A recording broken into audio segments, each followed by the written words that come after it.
2026 হিন্দুদের জন্য last train. এমন নয় যে ব্যারাকপুর লোকাল চলে গেলে পরে নৈহাটি লোকাল ধরে আপনি ব্যারাকপুরে পৌঁছে যেতে পারবেন না। এরপরে এমন নয় যে আজকে ট্রেন মিস করলে কালকের ফার্স্ট ট্রেনে আপনি চলে যাবেন, রাত্রিটা প্ল্যাটফর্মে কাটিয়ে দেবেন, পারবেন না। হিন্দুদের জন্য এটাই লাস্ট ট্রেন, যে ট্রেনটা আর কোনোদিন ফিরে আসবে না আপনার কাছে। যদি আজকে আপনি এদেরকে রুখে দাঁড়াতে না পারেন, আমি বলতে পারি যে এটা নিশ্চিত যে আমাদের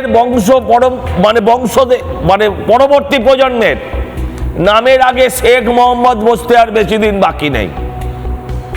আপনি ভেবেছেন এরা কতটা হিংসাত্মক, কতটা মারাত্মক?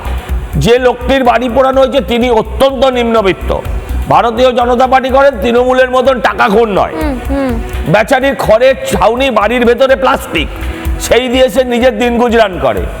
তার এই বাড়িটা আগুন জ্বালিয়ে পুড়িয়ে দিতে না বিন্দুমাত্র দ্বিধা করেনি। না বাড়ি পোড়ানো নয় সজল বাবু, বলছি বাইরে থেকে সকল মিথ্যে। এবং লক্ষ্যটা ছিল যাতে তারাও ভেতরে, আমি বলছি একদম ঠিক বকটুইয়ের কায়দায়, যাতে এরা ভেতরে একদম পুড়ে ঝলসে শেষ হয়ে যায়। আমি বলছি এরা কারণ না, এরা এই তৃণমূলের মদতে, এই জিহাদি গোষ্ঠী, এরা কারণ না। আপনি যদি ভাবেন যে ওরা হিন্দু মেরে থেমে যাবে, বাংলাদেশেও যেমন হিন্দু মারার পর ওরা থামেনি, ওরা মুসলিম মারছে, ঠিক সেরকম ভাবে এই রাজ্যের একজনও যারা ভদ্র, যারা এই দেশকে নিজের দেশ ভাবে, যারা এই রাষ্ট্রকে নিজের রাষ্ট্র ভাবে, আগামী দিন তাদের পালা। মানে এখন তারা হচ্ছে যে হিন্দুরা ওই পাটার দোকানে পাটার মতন ঝুলছে, আর তারা এখনো ভাবছে যে আমি কাঁঠাল পাতা খাচ্ছি, আমার বংশের লোকেরা ওদের মারছে, অতএব আমার কিছু হবে না। এটা বাবা ভুল, এদের সাথেও হবে।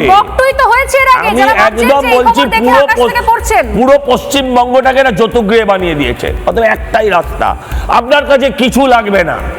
আমি আপনাকে বলছি এর ডবল মুসলিম উত্তরপ্রদেশে আছে, একদম সাইজে আছে, একদম ঠান্ডা আছে, এবং তারা ভালো আছে, তারা ভালো আছে, তাদেরকে অন্য রাজ্যে পরিযায়ী হয়ে যেতে হচ্ছে না।